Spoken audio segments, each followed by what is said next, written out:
বিসমিল্লাহির রহমানির রহিম। আসসালামু আলাইকুম ওয়া রাহমাতুল্লাহি ওয়া বারাকাতুহু। নির্বাচনে এসেছি পর্যন্ত আলহামদুলিল্লাহ নিয়মিত আমার ঘুম, শরীর স্বাস্থ্য ভালোই চলছিল। গতকাল হঠাৎ আমি রাতে যখন নির্বাচনী প্রচারণা শেষে বাসায় ফিরি 10টায়, তখন আমি ঘুমাতে গিয়ে দেখি যে নেত্রকোনা নাকি সরি অন্য কোন জেলায় একটা লোককে মারামারিতে নিহত হয়েছে। এটা আমাকে খুব মর্মাহত করেছে। এটাতে আমি খুব কষ্ট পেয়েছি, যেটা ভাষা প্রকাশ করার মতো না।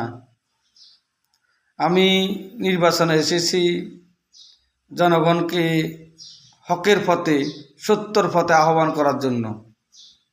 আমি ব্যক্তিগতভাবে মনে করি এটা যারা করেছে, অন্যায় করেছে, এই কাজটা করা ঠিক হয় নাই।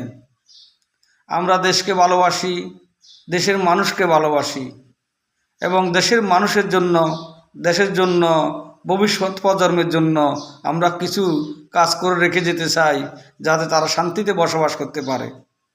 কিন্তু যদি এভাবে একে অপরের উপর কাদা ছোটাছুটি করে, একে অপরের সাথে মারামারি করে, একে অপরকে হত্যা করে, তাহলে আমাদের এই পরিশ্রম বৃথা হয়ে যাবে।